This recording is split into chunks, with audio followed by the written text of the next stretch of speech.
CBSE words में आपका स्वागत है। तो हम पढ़ रहे थे क्लास 6 मैथ्स का थर्ड चैप्टर, इसका नाम है नंबर प्ले। और इस चैप्टर की बहुत सारी वीडियोस अपलोड हो चुकी हैं। अगर आपने नहीं देखा तो डिस्क्रिप्शन में आपको प्लेलिस्ट का लिंक मिल जाएगा, वहां से देख सकते हो। आज का हमारा टॉपिक है 3.11 सिंपल एस्टिमेशन। एस्टिमेशन मतलब अनुमान लगाना, अंदाजा लगाना। तो यहाँ पर चीज़ें हम अंदाजा लगा कर करेंगे। कभी कभी हमें पता नहीं होता या इसकी ज़रूरत नहीं होती an exact count of things, यानी चीज़ों की जो एग्जैक्ट नंबर है वो कितने हैं ये अक्सर हमको पता नहीं होता या फिर उसकी ज़रूरत नहीं होती कि उसको पता लगाए हम। An estimate is sufficient for the purpose eight hand. तो जिस काम के लिए भी उसका नंबर हमको चाहिए कि वो चीज़ कितनी है, उसका एस्टिमेट यानी उसका अंदाज़ा ही काफ़ी होता है। फॉर एग्जाम्पल, जैसे मैंने आपसे पूछा कि बताओ आपके घर से स्कूल कितना दूर है। अब मान लो आपने बताया कि मेरे घर से स्कूल 3 किलोमीटर की दूरी पे है। तो एग्जैक्ट नंबर नहीं है, यानी मैं अगर पूछूं कि बिल्कुल एग्जैक्ट 3 किलोमीटर है, उससे ज़रा से भी कम ज़्यादा नहीं है, 1 सेंटीमीटर भी कम ज़्यादा नहीं है, तो कहोगे ऐसा नहीं, एक अंदाज़ा मैंने बता दिया कि लगभग 3 किलोमीटर की दूरी पे है। अब उसको रूलर से लेके नापा नहीं गया कि हाँ बिल्कुल 3 किलोमीटर आ रहा है, ज़रा से भी कम ज़्यादा नहीं हुआ है। तो यही बात कही जा रही है, कभी कभी हमको पता नहीं होता या इसकी ज़रूरत नहीं होती। जैसे आपका घर और स्कूल के बीच में कितनी दूरी है, ये एग्जैक्ट वैल्यू जानना आपको काम नहीं है, उसकी ज़रूरत नहीं है आपको। एक अंदाज़ा है कि हाँ लगभग 3 किलोमीटर दूर है या 2 किलोमीटर या 1 किलोमीटर जितना भी है, उसका एक अंदाज़ा ही आपको पता होगा। तो अक्सर जगह पे यही होता है, एग्जैक्ट वैल्यू हमको नहीं चाहिए होती, एक अंदाज़ा ही काफ़ी होता है। अब यहाँ जो एग्जाम्पल दिया उसको देख लेते हैं। आपके जो स्कूल हेड मास्टर हैं उनको पता होगा एग्जैक्ट नंबर ऑफ स्टूडेंट जो कि इनरोल्ड हैं स्कूल के अंदर, यानी कितने स्कूल का एडमिशन है वो आपके स्कूल के जो हेड मास्टर हैं या हम कह सकते हैं जो प्रिंसिपल हैं उनको पता होगा कि भैया हमारे स्कूल में कितने बच्चे पढ़ते हैं। एग्जैक्ट नंबर बिल्कुल पता होगा, क्योंकि उनको एक एक बच्चे का रिकॉर्ड रखना है। ऐसा नहीं कि 2-4-10 कम ज़्यादा हो गए तो कोई फ़र्क नहीं हुआ, एक एक बच्चे को ट्रेस करना है। तो उनको तो एग्जैक्ट नंबर पता होना चाहिए, उनके लिए तो ठीक है। लेकिन आपको एक एस्टिमेटेड काउंट पता होगा। बताओ आप कितने स्टूडेंट आपके स्कूल के अंदर हैं, क्या 150 स्टूडेंट हैं या 400 है या 1000 है। तो बताओ आपके स्कूल में कितने स्टूडेंट पढ़ते हैं, एक अंदाज़ा ही आपको बताना है। पर उम्मीद है कि क्लास के सेक्शन में 32 चिल्ड्रेन हैं। इसी तरीके से 2 और सेक्शन है उसकी क्लास में। जैसे मान लो वो क्लास 6 के अंदर है, तो क्लास 6 के जिस सेक्शन में वो पढ़ती है उसमें 32 चिल्ड्रेन है। इसी तरह से क्लास 6 के अंदर 2 सेक्शन और हैं जिसमें 29 और 35 चिल्ड्रेन है। So she estimated the number of children in her class to be about 100। तो उसने एक अंदाज़ा लगा लिया कि हमारी जो क्लास यानी क्लास 6 के अंदर लगभग 100 स्टूडेंट हैं।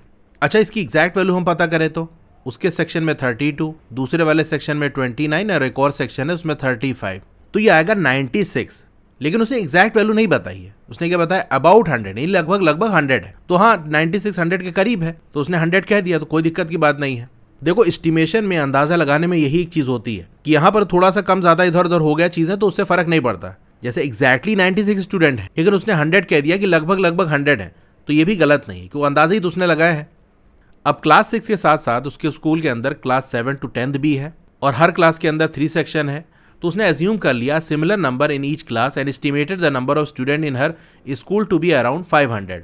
तो उसने ये बताया कि क्लास 6 के अंदर लगभग 100 स्टूडेंट हैं। इसी तरीके से 7, 8, 9, 10 ये भी क्लासेस हैं, यानी टोटल आपकी 5 क्लासेस हैं। और उसने ये मान लिया, ये एज्यूम कर लिया कि हर क्लास में इतने ही बच्चे हैं, यानी जैसे क्लास 6 के अंदर लगभग 100 बच्चे हैं, उसी तरीके से 7, 8, 9 सब में 100 बच्चे हैं। तो उसके स्कूल के अंदर कितने बच्चे हैं उसने बताया 500 है। कैसे निकाला भाई, एक क्लास के अंदर 100 स्टूडेंट, इसी तरह से 6 to 10 5 क्लास हुई आपकी, तो 5 से मल्टीप्लाई कर दिया, आ गया आंसर 500। तो देखो ये अंदाज़ा उसने इस तरह से लगाया। अब ये पेज नंबर 69 पे जो फिगर इट आउट है उसको देख लेते हैं। We shall do some simple estimates. यहाँ पर अब कुछ सिंपल सा एस्टिमेट करेंगे, अंदाज़ा लगाएंगे। ये एक फन एक्सरसाइज है। You may be find it amusing to know the various numbers around us. तो ये जान के आप खुश हो जाओगे कि हमारे आसपास कितने अलग अलग तरीके के नंबर्स होते हैं। Remember, we are not interested in exact number. अब ये बात याद रखना, यहाँ एग्जैक्ट नंबर नहीं चाहिए कि हाँ बताओ कितना है एग्जैक्टली, ये जो नीचे क्वेश्चन आ रहा है उसके लिए। Share your method of estimation with the class. तो आपको एग्जैक्ट नंबर नहीं बताना, एक अंदाज़ा ही बताना है, और जो मेथड आपने फॉलो किया उसको क्लास के साथ आप शेयर भी करो। तो चलिए क्वेश्चन नंबर 1 देखते हैं। Steps you would take to walk. कितने कदम आपको चलने पड़ेंगे, किस लिए। ए वाले में पूछ रहा है from the place you are sitting to the class door. जहां अभी बैठे हो क्लासरूम में और जो क्लास का डोर है वहां तक जाने में कितने कदम आपको चलने पड़ेंगे। तो देखो ये अलग अलग स्टूडेंट के लिए अलग वैल्यू आएगी। आप क्लास में कहाँ बैठे हो, क्लास आपकी कितनी बड़ी है, डोर कहाँ लगा है, तो ये अपने हिसाब से कर लेना। कैसे करोगे इसको थोड़ा सा मैं आपको बता देता हूँ। देखो अगर आपको आइडिया नहीं लग पा रहा है कि हाँ कितने स्टेप्स लेने पे हम कितना दूर चलते हैं, तो एक काम करना, आप 10 स्टेप्स लो, 10 कदम आप चलो और देखो कितनी दूरी आपने तय की। 10 कदम चलने में कितना दूर चले गए, उसी हिसाब से अंदाज़ा लगा लो कि जब क्लासरूम में जहाँ बैठते हो वहाँ से डोर कितना दूर होगा। तो इस तरीके से आप काम कर सकते हो। फिर बी वाला भी आपके स्कूल से रिलेटेड है, आपके क्लासरूम का जो डोर है और स्कूल गेट, इसके बीच की दूरी क्या है, स्कूल और आपके घर की क्या दूरी है, ये सब का अलग अलग वैल्यू आएगी। आप एक अंदाजे से चीज़ें लिख सकते हो। अच्छा, जो बड़ी डिस्टेंस है जैसे स्कूल और घर के बीच की दूरी, ये कैसे निकालोगे? जैसे मान लो आपका घर और स्कूल के बीच में 2 किलोमीटर की डिस्टेंस है, ये आप जानते हो, लेकिन स्टेप्स में कैसे बताओगे? तो कुछ टाइम पहले मैं स्टेप काउंटर का यूज़ करके टहलने जाता था, तो वहाँ पर मैंने ये देखा कि जो 1 किलोमीटर है उसको चलने में मुझे लगभग 1000 to 1100 स्टेप्स लेने पड़े। तो आप छोटे हो, आपको थोड़ा ज़्यादा कदम लेने पड़ेंगे क्योंकि एक स्टेप आपका छोटा होगा। तो हम मान लेते हैं लगभग 1300 स्टेप्स आपको लेने पड़ेंगे, यानी 1300 स्टेप्स कदम आप चलोगे तो 1 किलोमीटर की दूरी तय होगी। तो अब यहाँ से इस तरह से वैल्यू निकाल सकते हो कि जैसे आपका घर 2 किलोमीटर दूर है तो इस 1300 को 2 से मल्टीप्लाई कर लेना। अब बता देना कि 2600 स्टेप्स मुझे लेने पड़ेंगे स्कूल से घर जाने के लिए, ठीक है। तो इस तरह से आप वैल्यू निकाल देना। सबकी अलग अलग वैल्यू आएगी, इसीलिए मैं यहाँ पर करा नहीं रहा हूँ। कैसे करना है वो थोड़ा मैंने आपको आइडिया दे दिया। Question number 2, number of times you blink your eyes और number of breaths you take. कितनी बार आप पलक झपकाते हो या कितनी बार आप सांस लेते हो, इसके बारे में आप बताओ। तो ए वाला है इन अ मिनट, 1 मिनट में। तो 2 चीज़ों के बारे में हमको बताना है। Number of blinks in a minute, अब देखो वैसे लगभग 14 to 17 टाइम्स हम पलक झपकाते हैं 1 मिनट के अंदर। तो आप कोई सी वैल्यू इसमें इस रेंज में लिख सकते हो। जैसे हमने लिख दिया 15, एक अंदाज़ा ही लगाना है तो 15 सही है। इसी तरीके से number of breaths in a minute, देखो 1 मिनट में हम जो सांस लेते हैं वो लगभग 12 to 22 या 20 आसपास इतना लेते हैं। अब देखो डिपेंड करेगा आपकी एज क्या है, आप क्या कर रहे हो। जैसे लेटे हो तो कम बार सांस लोगे, दौड़ते हो तो जल्दी जल्दी सांस लेना पड़ता है कि नहीं, आप सो रहे होते हो तो सांस और धीरे धीरे चलने लगती है। तो चलो यहाँ पर हम लिख देते हैं एक वैल्यू 20। अब बी वाला आप बताओ इन एन आवर, 1 घंटे के अंदर आप कितनी बार पलक झपकाते हो, कितनी बार सांस लेते हो। तो ये जो वैल्यू ऊपर हमने 1 मिनट की निकाली ना, इसी तरह से 1 घंटे की निकाल लेंगे। भाई 1 घंटे के अंदर 60 मिनट होता है, तो दोनों को आप 60 से मल्टीप्लाई कर दो तो वैल्यू आपको मिल जाएगी। Number of blinks in an hour, 15 को मल्टीप्लाई कर देंगे 60 से तो आ जाएगा 900। इसी तरह ब्रेथ का आप निकाल लोगे, 20 को मल्टीप्लाई कर दो 60 से आ जाएगा 1200। फिर सी वाले में कह रहा है इन अ डे, आवर का आपने निकाल लिया, एक दिन के अंदर 24 आवर्स होते हैं तो 24 से मल्टीप्लाई करोगे आर वाली वैल्यू को तो डे का आ जाएगा। Number of blinks in a day, ये वैल्यू आ जाएगी 21,600। Number of breaths in a day, ये वैल्यू आ जाएगी 28,800। तो क्वेश्चन नंबर 2 हो गया। अब देखो ये वैल्यू अलग अलग स्टूडेंट की अलग अलग आ सकती है, हमने एस्टिमेट किया है, अंदाजा लगाया है, उसके हिसाब से ये सारी कैलकुलेशन है। Question number 3, name some objects around you that are, ये वाला है a few thousand in number. तो आपके आसपास जो चीज़ें हैं उसमें बताओ कौन सी ऐसी चीज़ है जिनकी जो काउंटिंग है वो कुछ हज़ार है, 1000, 2000, 3000 इस हिसाब से है। तो एक तो आपके स्कूल में जो लाइब्रेरी होगी वहाँ बुक्स होगा, तो ये लिख सकते हो, number of books in my school library. दूसरा, अगर आपका स्कूल बड़ा है तो वहाँ 1000, 2000, 3000 इस हिसाब से स्टूडेंट पढ़ सकते हैं, तो वो लिख सकते हो। Number of students in my school, या अगर स्कूल छोटा है तो एक और पॉइंट आप लिख सकते हो इसकी जगह पे, leaves on a single large tree, बड़ा सा पेड़ है उसमें जितनी पत्तियां होंगी उसको काउंट करेंगे तो कुछ हज़ार में आएगी। बी वाला है मोर देन 10,000 इन नंबर, अब जो 10,000 से ज़्यादा है नंबर्स में उनका बता दो। Stars in the sky, hairs on my head, sir पे जितने बाल हैं मेरे, तो सर पे आपके बाल लगभग 90,000 से लेके 1 लाख क्रॉस भी कर सकता है, तो इतना होता है, तो 10,000 से ज़्यादा है तो ये लिख सकते हो। तीसरा लिख सकते हो grains of sand in my school ground, मेरे स्कूल ग्राउंड के अंदर बालू के जो दाने हैं तो बहुत सारे होंगे लेकिन 10,000 से तो ज़्यादा ही है ना, तो लिखा जा सकता है। तो क्वेश्चन नंबर 3 हो गया।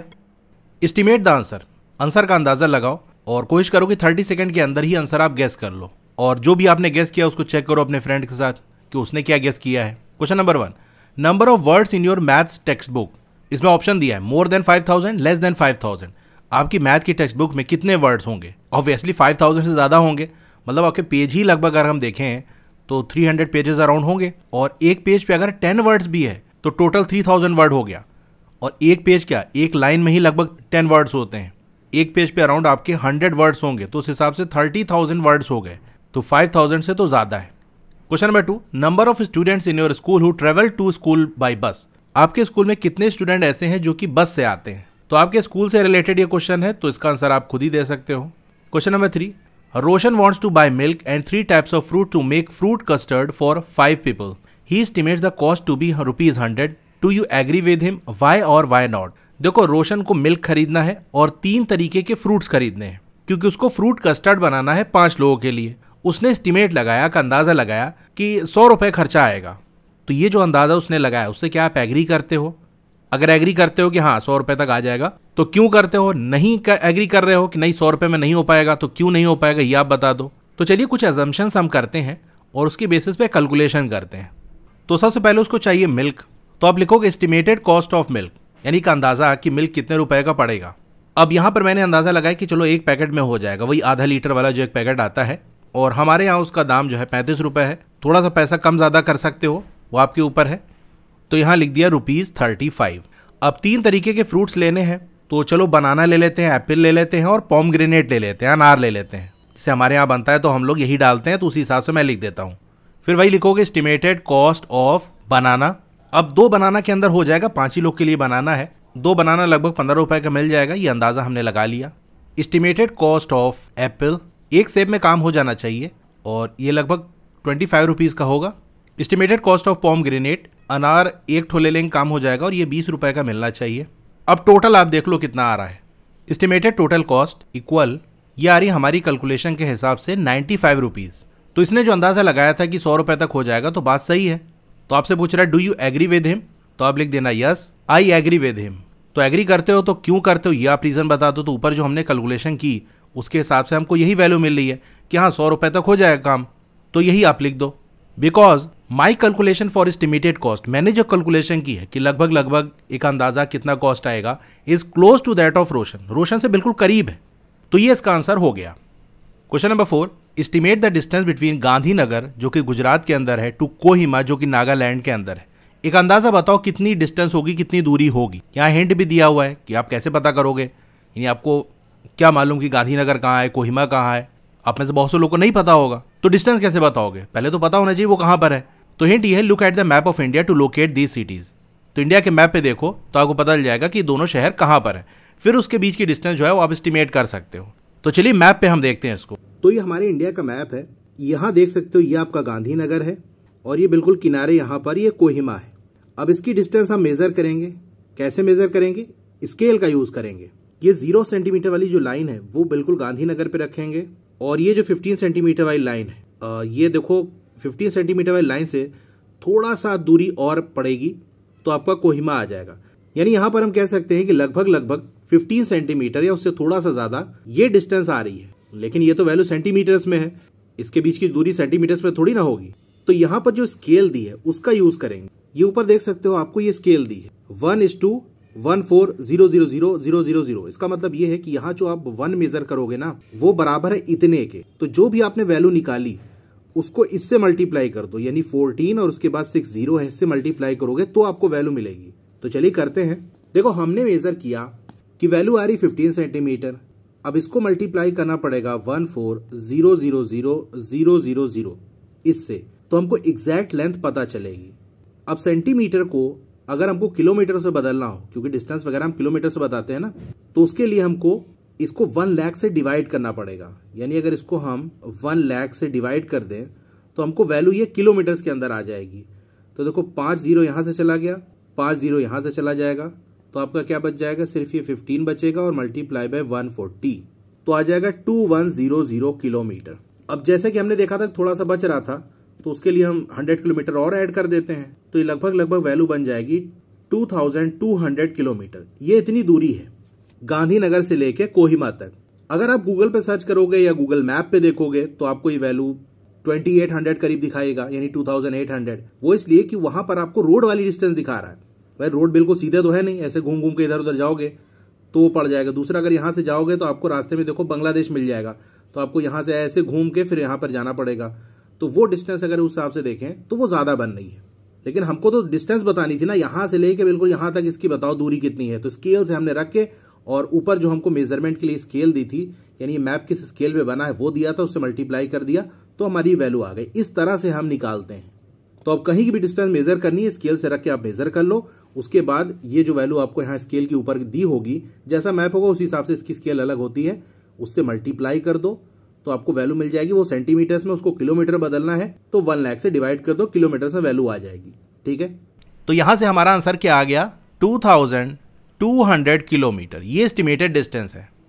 Question number 5, Sheetal is in grade 6 and says that she spend around 13,000 hours in school till date. Sheetal grade 6 के अंदर है और उसने कहा कि उसने लगभग 13,000 आवर यानी इतने घंटे स्कूल में बिताए हैं अभी तक। क्या इससे आप एग्री करते हो? क्यों और क्यों नहीं? तो चलिए थोड़ा सा कैलकुलेशन करते हैं। अब यहां पर देखो हमको वैल्यू दी है 13,000 आवर्स, तो हम पहले ये पता करेंगे कि एक दिन में वो स्कूल में कितने घंटे बिताती है। फिर ये देख लेंगे कि एक साल के अंदर कितने दिन वो स्कूल गई, तो रोजाना जितने घंटे बिताती है उसको हम नंबर ऑफ डेज जो कि उसने एक ईयर के अंदर गई स्कूल उससे मल्टीप्लाई कर देंगे, तो एक साल के अंदर कितने घंटे उसने बिताए हैं वो आ जाएगा। फिर नर्सरी में उसने एडमिशन लिया था, तो नर्सरी से लेके अब तो ये ग्रेड 6 में पहुंची ना, अभी तो 3rd ही चैप्टर चल रहा है, यानी ग्रेड 6 के अंदर उसने ज़्यादा टाइम नहीं बिताया। अभी हो सकता है 1 महीना बीता हो, मतलब 20 to 30 डेज ही वो हो सकता है स्कूल गई हो। तो मेन जो हम कैलकुलेट करेंगे वो देखेंगे नर्सरी से लेके क्लास 5 तक कितने साल बनते हैं, फिर इससे मल्टीप्लाई कर देंगे, टोटल वैल्यू आ जाएगी। ठीक है, चलिए अब करते हैं तो ज़्यादा समझ में आएगा आपको। Estimated time she spend in school in 1 day, एक दिन के अंदर लगभग कितना घंटे वो बिताती है। तो वैसे तो स्कूल आपका चलता होगा हो सकता है 6 घंटे, लेकिन क्योंकि क्लास 5 तक फिर नर्सरी वगैरह के अंदर थोड़ा कम टाइम तक चलता है, तो एवरेज हम 5 आवर्स का लेके चलते हैं। आप चाहो तो 6 आवर ले सकते हो, एक अंदाज़ा ही हम लगा रहे हैं, तो आपकी वैल्यू और मेरी वैल्यू अलग हो सकती है। ये तो हो गया एक दिन के अंदर वो 5 घंटे बिता रही है। अब एक साल के अंदर कितने घंटे बिता है वो हम निकाल लेते हैं। Let us assume she went to school 200 days in a year. अब देखो वैसे तो एक साल के अंदर 365 डेज होते हैं, लेकिन हर रोज़ तो स्कूल खुला नहीं होता ना, संडे होता है, फिर समर वेकेशन, विंटर वेकेशन और भी हॉलीडेज़, फिर उसके अलावा आदमी वैसे नहीं जाता, बीमार हो गया या कोई फंक्शन में जाना है, और जूनियर क्लास में तो और स्कूल कम खुलता है। तो यहाँ पर भी एक अंदाज़ा हमने लगा लिया कि हम मान लेते हैं एक साल के अंदर वो 200 दिन स्कूल गई। सो time she spend in school in 1 year, ये कितना हो जाएगा? देखो एक दिन में 5 घंटा बिता रही है, एक साल में वो 200 दिन गई, तो मल्टीप्लाई कर दोगे आ जाएगा 1000 आवर्स। 1000 घंटे उसने एक साल के अंदर बिताए। अभी देखेंगे कि अभी तक वो स्कूल में कितने साल बिता दिए। तो नर्सरी से लेके क्लास 5 तक, चलिए लिख देते हैं यहाँ पर, from nursery to grade 5 there are कितने साल बनेंगे? नर्सरी, LKG, UKG 1 2 3 4 5 8 ईयर्स बनेंगे ना। There are 8 years in total. So time she spend in school in these 8 years, ये इक्वल हो जाएगा एक साल के अंदर 1000 आवर, और 8 साल तक गई तो वैल्यू क्या आ गई? 8000 आवर्स। तो ये हमने एस्टिमेट करके अंदाज़ा लगा कि ये वैल्यू निकाली। अच्छा, जैसे स्टार्टिंग में आपसे कहा था कि इसके आंसर आपको 30 सेकंड के अंदर देना है, ये तो मैं आपको प्रॉपर आंसर लिखा दे रहा हूँ कि इनकेस अगर आपको इस तरह से क्वेश्चन आता है, प्रॉपर लिख के कैसे दिखाना है वो बता दिया। बाकी इसको तो डायरेक्ट कर लेना है कि भैया एक दिन के अंदर वो 5 घंटा बिता रही है, और एक साल के अंदर अगर मान लो 200 दिन गई तो ये 200, और 8 साल तक उसने बिताया, तो ये सबको मल्टीप्लाई कर दो, 30 सेकंड के अंदर आपका कैलकुलेशन हो जाएगा। तो हमने जो कैलकुलेशन किया उसके हिसाब से 8000 आवर्स आ रहा है, और शीतल कह रही है कि हमने लगभग 13,000 आवर्स बिताए हैं, तो ये काफ़ी कम है ना। तो मेरी कैलकुलेशन के हिसाब से मैं कह सकता हूँ कि मैं उससे एग्री नहीं कर रहा हूँ कि भैया कुछ ज़्यादा ही बता दिया तुमने। तो यहाँ पर हम लिखेंगे I don't agree with her, मैं उससे एग्री नहीं करता। रीज़न पूछ रहा है क्यों नहीं एग्री करते हैं, तो ऊपर जो कैलकुलेशन की वही तो रीज़न है, तो आप लिख दोगे because my calculation is very different from what Sheetal says. तो मेरी जो कैलकुलेशन है वो काफ़ी अलग है उससे जो कि शीतल कह रही है। शीतल 13,000 आवर्स कह रही है, मेरी कैलकुलेशन 8,000 आवर्स आ रही है, तो भाई मैं एग्री नहीं करता। तो ये हो गया इसका आंसर। क्वेश्चन नंबर 6, पहले के ज़माने में जो लोग थे ना वो चलते थे लंबी लंबी दूरी, क्योंकि कोई भी मीन्स ऑफ ट्रांसपोर्ट नहीं हुआ करता था, इस तरह से कार, बाइक, ट्रेन, एयरप्लेन नहीं हुआ करता था, तो वो ज़्यादातर पैदल चलते थे। अब मान लो आपको भी चलना पड़ जाए अपनी नॉर्मल पेस, यानी जैसे जिस स्पीड से आप चलते हो, बहुत भागना नहीं और बहुत धीरे धीरे भी नहीं चलना, जैसे आप नॉर्मल चलते हो उसी हिसाब से आपको चलना है। Approximately how long would it take you to go from, लगभग कितना टाइम आपको लगेगा जाने में, कहाँ से कहाँ जाना है। तो ए वाले में पूछ रहा है your current location to one of your favourite places nearby, जहाँ पर अभी आप हो और आपकी जो फेवरेट प्लेस है करीब में ही, वहाँ जाने में। तो आप अपने हिसाब से बता सकते हो, जैसे मैं अपना बताता हूँ। स्कूल टाइम में एक पार्क हुआ करता था, वहाँ पर हम सारे दोस्त जाकर बैठते थे, तो वहाँ पर अगर मैं पैदल चल के जाऊँ तो लगभग मुझे 10 मिनट्स लगेगा। आपकी जो फेवरेट प्लेस है वो कितनी दूर है उसके हिसाब से आप अलग वैल्यू लिख सकते हो। बी वाला your current location to any neighbouring states capital city, अभी आप जहाँ पर हो और आपका जो पड़ोसी स्टेट है, आप जिस स्टेट के हो उस स्टेट के बगल वाला कोई स्टेट की जो कैपिटल है, वहाँ तक जाने में आपको पैदल चलना पड़े तो कितना टाइम लगेगा। अब देखो मैं हूँ प्रयागराज से और मेरे बगल का एक स्टेट है मध्य प्रदेश जिसकी कैपिटल है भोपाल। तो प्रयागराज से भोपाल जाने में मुझे कितना टाइम लगेगा वो मैं आपको बता देता हूँ। जैसे लगभग यहाँ से 600 किलोमीटर बनना है, एक दिन में मैं 100 किलोमीटर चला तो 6 दिन मुझे लगेंगे। तो इस तरह से मैंने आइडिया लगा लिया, 6 डेज। आपकी वैल्यू बिल्कुल अलग आएगी। आप कहीं और रहते होगे, आपके किसी कोई और स्टेट होगा, उसके बगल वाला कोई और स्टेट होगा, ठीक है, तो वैल्यू अलग आएगी। ये जस्ट मैं आपको आइडिया दे रहा हूँ। अच्छा, आपको बिल्कुल ना समझ में आए कि भैया कितना दिन लगेगा, मुझे कुछ नहीं समझ में आ रहा है, तो गूगल मैप की मदद ले सकते हो। गूगल मैप पे अपनी लोकेशन डालो और अपने करीब का कोई स्टेट, उसकी जो कैपिटल है, सर्च कर लो कौन सी कैपिटल है, तो वहाँ तक की दूरी आप डिस्टेंस देख लो कितनी आ रही है। मतलब डिस्टेंस क्या, उसमें देखो एक ऑप्शन आता है नीचे वॉक का, कि अगर पैदल चले तो कितना टाइम लगेगा, तो वहाँ भी आपको दिखा देगा। सी वाला है the southernmost point in India to the north most point in India. India का जो बिल्कुल सदर्न मोस्ट पॉइंट है, बिल्कुल साउथ में नीचे चले जाएं, तो वो पॉइंट आपका है केप कोमोरिन। और जो नॉर्थ मोस्ट पॉइंट है, एकदम टॉप पे चले जाओ, तो वो है इंदिरा कॉल। इसके बीच की जो दूरी है आप गूगल करके निकाल सकते हो, तो ये डिस्टेंस आएगी लगभग 3200 किलोमीटर। तो ऊपर जो मैंने कैलकुलेट किया था ना, कि मैं मान के चल रहा हूँ कि एक दिन में मैं 100 किलोमीटर चला, तो 3200 किलोमीटर कितने दिन में चलूँगा, 32 मल्टीप्लाई बाय 100 करोगे 3200 आ जाएगा, यानी 32 डेज लगेंगे। ठीक है, तो इसके आंसर में आप लिख देना 32 डेज। एक अंदाज़ा मैंने लगाया, कम ज़्यादा कुछ हो सकता है। ठीक है, तो क्वेश्चन नंबर 6 हो गया। Question number 7, make some estimation questions and challenge your classmate. तो इस तरीके से बहुत सारे क्वेश्चन आप बना सकते हो और क्वेश्चन बनाकर अपने क्लासमेट को आप चैलेंज करो। ठीक है, तो यहाँ आकर ये सारे क्वेश्चन हमारे कंप्लीट हो गए और ये टॉपिक हमारा ओवर हो गया। वीडियो अच्छी लगी हो तो लाइक करिए, चैनल पर नए हैं तो सब्सक्राइब करिए, मोर पे क्लिक कर देना है। फिर से आपको मोर पे क्लिक कर देना है तो डिस्क्रिप्शन ओपन हो जाएगा, स्क्रॉल डाउन करोगे तो आपको क्लास 6 की बुक का लिंक मिल जाएगा, उसके नीचे व्हाट्सएप चैनल का लिंक मिल जाएगा, उसको जरूर से ज्वाइन कर लेना, क्योंकि वहां आपको सारी अपडेट मिलती रहेगी। डोंट वरी, आपका नाम और फोन नंबर किसी को विजिबल नहीं होगा। उसके नीचे वेबसाइट का लिंक मिल जाएगा, फिर क्लास 6 मैथ्स के फुल चैप्टर की प्लेलिस्ट आपको मिल जाएगी, उसके नीचे सिर्फ क्वेश्चन अगर आपको देखना है तो वाली प्लेलिस्ट मिल जाएगी, उसके नीचे साइंस की प्लेलिस्ट मिल जाएगी। तो जिसकी भी वीडियो देखनी है उसके साथ में जो लिंक है उस पर क्लिक करोगे तो वो प्लेलिस्ट ओपन हो जाएगी, वहां से देख सकते हो। Okay, thank you.